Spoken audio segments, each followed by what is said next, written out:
नमस्कार, मी ईशा जगताप. हितगुजमध्ये आपलं स्वागत आहे. या विशेष कार्यक्रमातून आपण तज्ज्ञांकडून विविध आजारांची माहिती मिळवतो आणि आरोग्यविषयी जागरूकता वाढवतो. पुरुषांमध्ये एक आजार आढळून येतो. कदाचित आपल्यापैकी अनेक जण याविषयी आज पहिल्यांदा ऐकतील. आज आपण माहिती जाणून घेणार आहोत प्रोस्टेट ग्रंथी वाढ याविषयी, ज्याबाबत मार्गदर्शन करण्यासाठी कार्यक्रमात सहभागी झाले आहेत डॉक्टर राजीव चौधरी. नमस्कार डॉक्टर, कार्यक्रमात आपलं स्वागत आहे. नमस्कार. चर्चेला सुरुवात करूया. तत्पूर्वी डॉक्टरांची ओळख करून देते. डॉक्टर राजीव चौधरी हे पुण्यातील रुबी हॉल क्लिनिकमध्ये वरिष्ठ यूरोलॉजिस्ट, प्राध्यापक आणि विभाग प्रमुख म्हणून कार्यरत आहेत. UK मधील 4 वर्षांसह मागील 35 वर्षांपासून यूरोलॉजीमधील वरिष्ठ यूरोसर्जन म्हणून ते कार्यरत आहेत.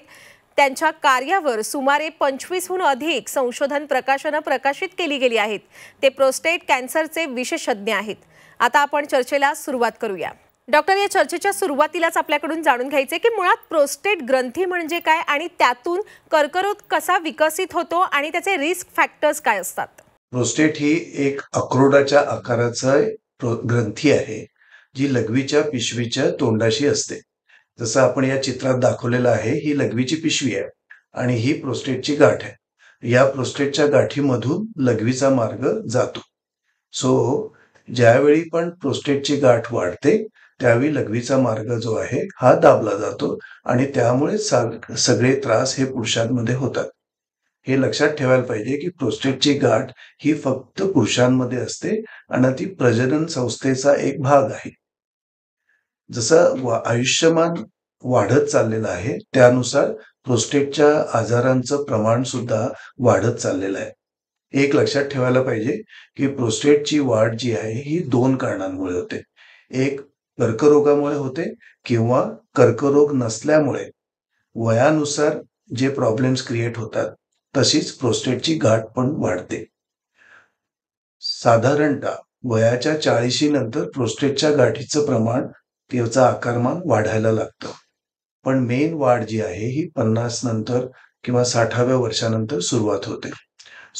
आपण जर या स्लाइडमध्ये बघितलं तर साधारणतः 60 ते 90 वयाच्या पुरुषांमध्ये जवळजवळ 50% रुग्णांना प्रोस्टेटचा आजार हा असतो.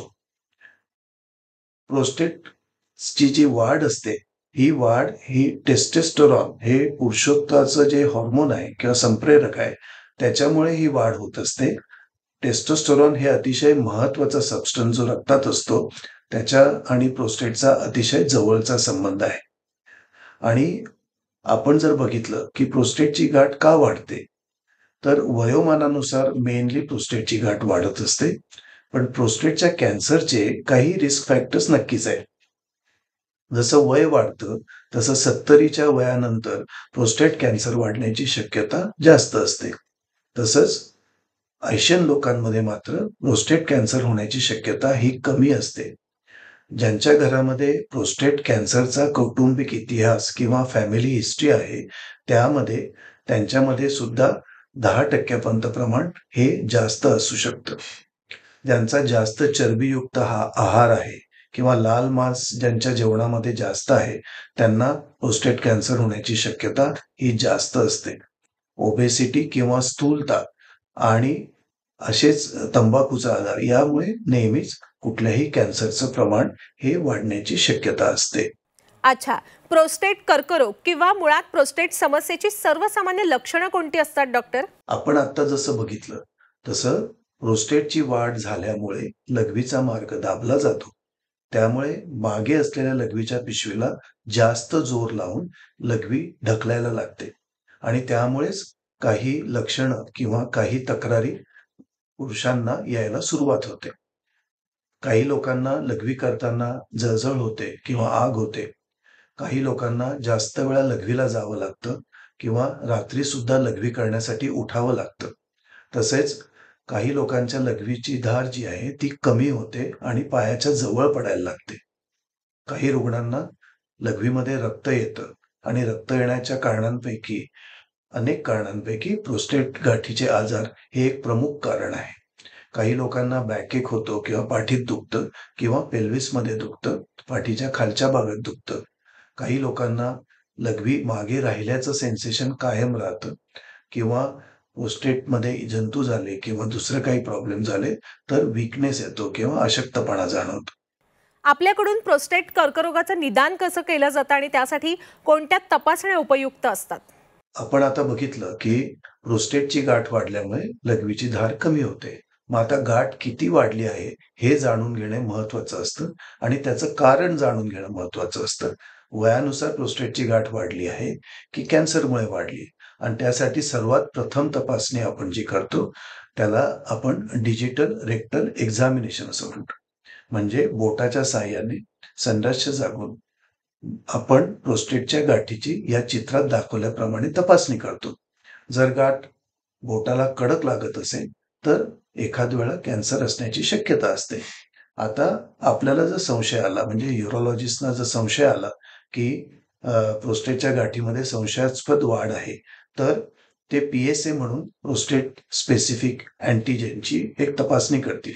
याची साधारण पातळी जी आहे ती 4च्या खाली असते. पण ती 4 पेक्षा जास्त असली म्हणजे कॅन्सर आहेच असं नाही. कारण प्रोस्टेटच्या गाठीमध्ये किंवा लघवीच्या मार्गात जर जंतूंचा प्रादुर्भाव झालेला असला, इन्फेक्शन असलं, तरी सुद्धा PSAची पातळी वाढू शकते. ज्यावेळी PSA 4 ते 10च्या दरम्यान असतं त्यावेळी आम्ही आणखी एक तपासणी करायला सांगतो. ही रक्ताची तपासणी आहे. त्याला PHI किंवा प्रोस्टेट हेल्थ इंडेक्स असं म्हणतात. ज्यामुळे प्रोस्टेटची गाठीच्या वाढी संबंधित आपल्याला अधिक माहिती मिळते आणि 10 पेक्षा जास्त असलं तर मग आपण पुढच्या तपासण्या करण्यास सांगतो. आता प्रोस्टेटचा जर कॅन्सर असेल तर हा कॅन्सर हाडांमध्ये पसरू शकतो, लिम्फ नोड्समध्ये पसरतो किंवा बाकीच्या शरीरातल्या अवयवांमध्ये सुद्धा पसरू शकतो आणि त्याची जाणकारी करून घेण्यासाठी म्हणून MRI ही जी तपासणी आहे त्याचा एक स्पेशल प्रकार आहे. दॅट इज त्याला म्हणतात MP-MRI. हा MP-MRI किंवा आपण PSMA पेट स्कॅन अशा तपासण्या करतो. या तपासण्यांमध्ये आपल्याला प्रोस्टेटच्या आजारासंबंधात जास्त माहिती मिळू शकते आणि ज्यावेळी युरोलॉजिस्टना किंवा मूत्ररोग तज्ञांना जास्त शक्यता वाटते किंवा या तपासण्यांमध्ये प्रोस्टेट कॅन्सर असण्याची शक्यता वाढते त्यावेळी आपण अल्ट्रासोनोग्राफीच्या साहाय्याने ट्रान्स रेक्टल म्हणजे संडासच्या जागून अल्ट्रासोनोग्राफीच्या साहाय्याने आपण प्रोस्टेट गाठीची विशेष बायोप्सी करतो. म्हणजे तुकडा काढून आपण ते तपासायला पाठवतो आणि त्याचा रिपोर्ट आल्यानंतरच आपण पुढे ट्रीटमेंट करण्यास सुरुवात करतो. डॉक्टर, सर्व वाढलेल्या प्रोस्टेटवर उपचार करणं शक्य आहे का? आणि विशेषतः सौम्य वाढीवर उपचार करण्यासाठी विविध पद्धती कोणकोणत्या आहेत? सर्वप्रथम हे महत्वाचं आपण समजून घेतलं पाहिजे.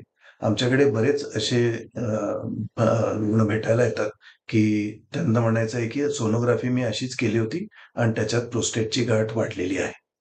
जर रुग्णाला कुठल्याही प्रकारचा त्रास नसेल, लघवीचा कुठल्याही प्रकारचा त्रास नसेल आणि फक्त प्रोस्टेटची गाठ वाढली आहे एवढंच निदान असेल तर आपण एकदा तपासून घ्यावे.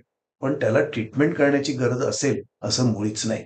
कारण काय की जर बाकी सगळी तक्रारी नसतील आणि ती गाठ कॅन्सरमुळे वाढलेली नसेल तर त्याची पुढे ट्रीटमेंट करण्याची काही आवश्यकता नाही.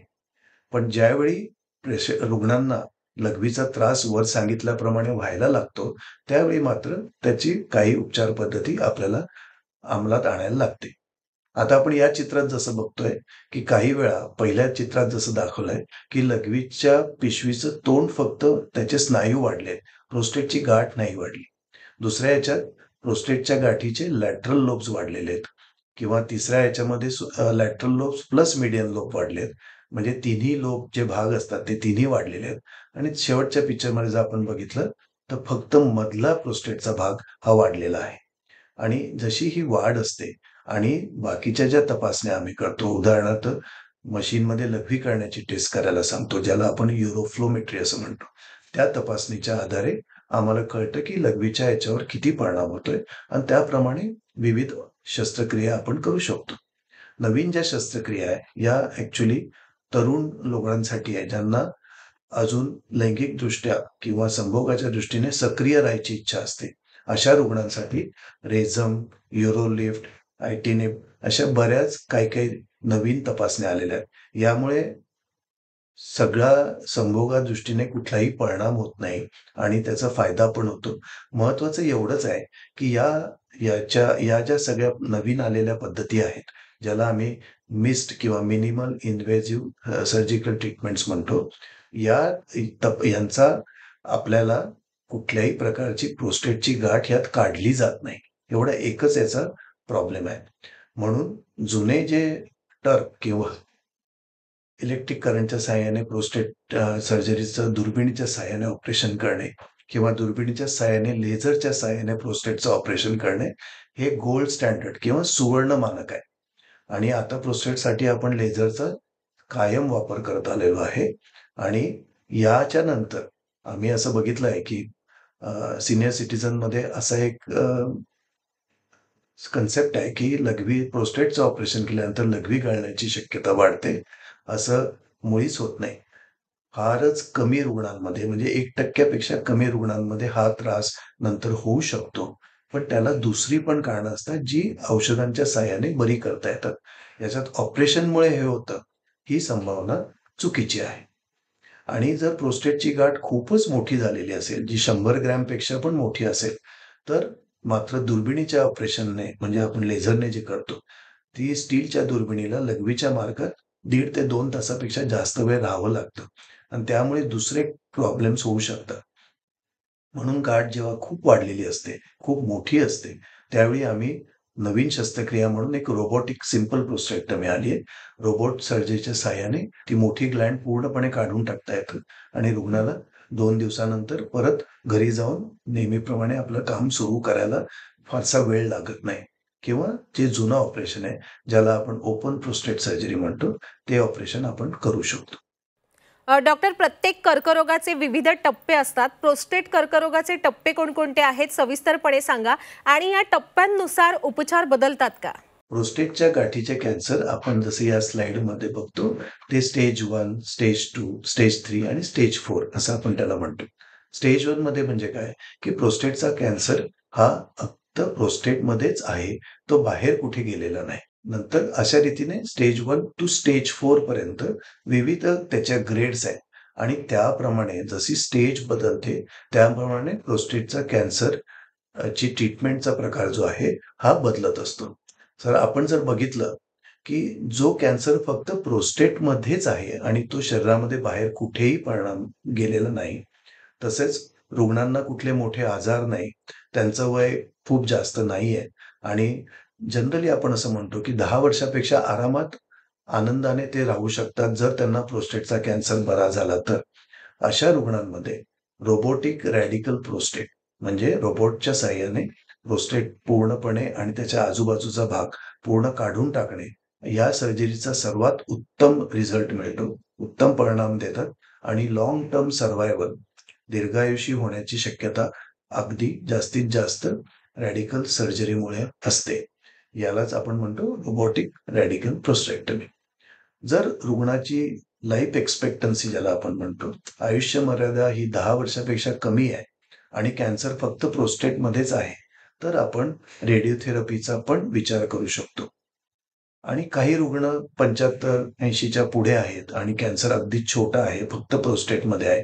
असे रुग्ण आपल्याला वॉचफुल वेटिंग किंवा सावध प्रतीक्षा म्हणजे डॉक्टरांकडे रेग्युलर जाणे, त्याच्यावर नजर ठेवणे हे सुद्धा एक ट्रीटमेंटचा प्रकार आहे. याहून पुढे आता आपल्याकडे हायफू किंवा high ultrasound treatment for prostate cancer आलेले आहे. या हायफूमुळे काय होतं की अल्ट्रासाउंडच्या साहाय्याने जो प्रोस्टेटच्या गाठीमध्ये असलेला छोट्यात छोटा कॅन्सर असेल त्याला आपण पूर्णपणे नष्ट करू शकतो. कुठलंही ऑपरेशन लागत नाही, कुठल्याही प्रकारची शस्त्रक्रिया लागत नाही, प्रोस्टेट काढावी लागत नाही आणि कॅन्सर तिथल्या तिथे बरा होऊ शकतो. ही एक नवीन टेक्नॉलॉजी आलेली आहे आणि याच्या साहाय्याने सुद्धा आपल्याला प्रोस्टेटचा कॅन्सर पूर्णपणे बरा करता येतो. आता ज्यावेळी स्थानिक पातळीवर म्हणजे लोकली ऍडव्हान्स म्हणतो आम्ही त्याला, की लोकल याच्यावरच तो जरा वाढलेला आहे, म्हणजे थोडासा प्रोस्टेटच्या कव्हरच्या बाहेर गेलेला आहे. अशा वेळी त्याची साईज आपल्याला औषधोपचाराच्या साहाय्याने कमी करता येते. त्याला आपण मेडिकल कॅस्ट्रेशन असं म्हणतो, ज्याच्यासाठी इंजेक्शन आणि गोळ्या दिल्या जातात आणि त्याच्यानंतर आपण परत रॅडिकल प्रोस्टेट किंवा रॅडिकल रेडिओथेरपीचा विचार करू शकतो, जेणेकरून रुग्णांना जास्तीत जास्त लाईफ सर्व्हायव्हल किंवा जास्तीत जास्त जगण्यास मदत होऊ शकते आणि कदाचित ते पूर्णपणे बरे पण होऊ शकतात. या सगळ्या याच्यात तुमच्या लक्षात आलं असेल की सर्वात महत्वाचं हे आहे की लवकरात लवकर कॅन्सरचं निदान झालं तर पेशंट पूर्णपणे बरे होऊ शकतात कॅन्सर पासून. हे आपण एक स्लाइड बघतोय ज्याच्यामध्ये आपल्याला रॅडिकल प्रोस्टेट सर्जरी दाखवली आहे. दुसऱ्या चित्रामध्ये जर बघितलं तर लघवीची पिशवी ही लघवीच्या मार्गाला सरळ जोडलेली आहे आणि तो मधला जो भाग होता तो पूर्णपणे काढून टाकलाय. आणि खालच्या चित्रात जर आपण बघितलं तर ते रोबोटिक सर्जरी कुठल्या पद्धतीने केली जाते त्याचं एक छोटंसं प्रात्यक्षिक दाखवलेलं आहे. आता यानंतर पुढचा भाग असा आहे की जर प्रोस्टेटची कॅन्सर हा शरीरामध्ये पसरलेला असला तर मग आपण त्याला औषधांच्या साहाय्याने कंट्रोल करतो किंवा जसं मी आधी सांगितलं की प्रोस्टेट ग्रंथीची वाढ ही टेस्टोस्टेरॉन या शरीरातल्या हॉर्मोनमुळे होते आणि हे 99% टेस्टोस्टेरॉन हे आपल्या पुरुषांच्या टेस्टीज मधून आहे. आणि म्हणून जर आपल्याला एका याच्यातच पूर्ण बरं व्हायचं असेल आणि सारखी इंजेक्शन्स घ्यायची नसतील तर आपण दोन्ही टेस्टीज काढण्याचं ऑर्किडेक्टमी म्हणून आपण एक ऑपरेशन करतो जेणेकरून तो कॅन्सर पूर्णपणे काही वर्षांसाठी बरा करता येईल. त्याबरोबरच आणखी ट्रीटमेंट नंतर या पसरलेल्या कॅन्सरसाठी करता येतात. त्यातलीच एक ट्रीटमेंट ही जी नवीन आली आहे त्याला म्हणतात ल्युटेशियम थेरपी. जसं जर कॅन्सर स्पेसिफिक रेडिओ न्यूक्लाइड तयार करून ते जिथे जिथे शरीरामध्ये कॅन्सर असेल तिथे तिथे हे रेडिएशन न्यूक्लिओइड जाऊन चिकटतात आणि तिथल्या त्या सेलला रेडिएशन देतात किंवा शेक देतात आणि त्यामुळे शरीरातल्या कॅन्सर सेल्स जिथे जिथे शक्य आहे तिथे तिथे पूर्णपणे नष्ट होतात. याला ही नवीन थेरपी आहे, ल्युटेशियम थेरपी असं म्हणतात. मगाशी आपण प्रोस्टेटच्या सौम्य वाढीवर कोणकोणते उपचार आहेत याविषयी सांगितलं. डॉक्टर, आता सांगा, प्रोस्टेट कर्करोग बरा करण्यासाठी कोणकोणत्या वेगवेगळ्या उपचार पद्धती उपलब्ध आहेत? हा एक अतिशय चांगला प्रश्न आहे. प्रोस्टेट कॅन्सर हा कमी व्हावा म्हणून किंवा होऊ नये यासाठी आपण जे आपल्या पद्धतीने प्रयत्न करू शकतो ते म्हणजे लठ्ठपणा आपल्याला टाळायला पाहिजे. जेवणामध्ये मी जसं आधी म्हणालो लाल मांस म्हणा, खूप चरबी हे कमी करायला पाहिजे आणि जास्तीत जास्त फायबर किंवा भाज्या किंवा फळं असलेली गोष्टी, व्हेजिटेरियन जेवण जास्तीत जास्त घ्या. ज्यांना लघवीच्या कुठल्याही प्रकारच्या तक्रारी आहेत त्यांनी कृपया मूत्ररोग तज्ञांना म्हणजेच युरोलॉजिस्टना जाऊन भेटा आणि त्याचं एकदा शंका निरसन करून घेणे अतिशय जरुरी असते. 40 वर्षानंतर दरवर्षी एकदा तरी आरोग्य तपासणी जरूर करा, ज्यामुळे शरीरातल्या कुठल्याही अवयवाचा आजार असला तरी तो आपल्याला कळेल. वयाच्या 50 वर्षानंतर दर 2 ते वर्षातून एकदा तरी PSAची तपासणी करा. आणि जर पूर्वजांमध्ये किंवा आपल्या फॅमिलीमध्ये फॅमिली हिस्ट्री असेल प्रोस्टेटच्या कर्करोगाची तर मात्र दरवर्षी PSA करा आणि मूत्ररोग तज्ञांच्या संपर्कात राहा. म्हणजे कॅन्सर फार लवकरच्या स्टेजला त्याचं डायग्नोसिस होईल आणि पूर्णपणे तो बरा करणं आपल्याला शक्य होईल. धन्यवाद डॉक्टर, आपण या चर्चेत सहभागी झालात आणि आपल्या सर्व प्रेक्षकांना एवढं मोलाचं मार्गदर्शन केलं त्याबद्दल मी आपले मनापासून आभार व्यक्त करते. धन्यवाद. थँक्यू. नमस्कार. प्रेक्षक हो, आता वेळ झालेली आहे इथेच थांबण्याची. ताज्या घडामोडींसाठी नेहमीच पाहत रहा झी 24 तास.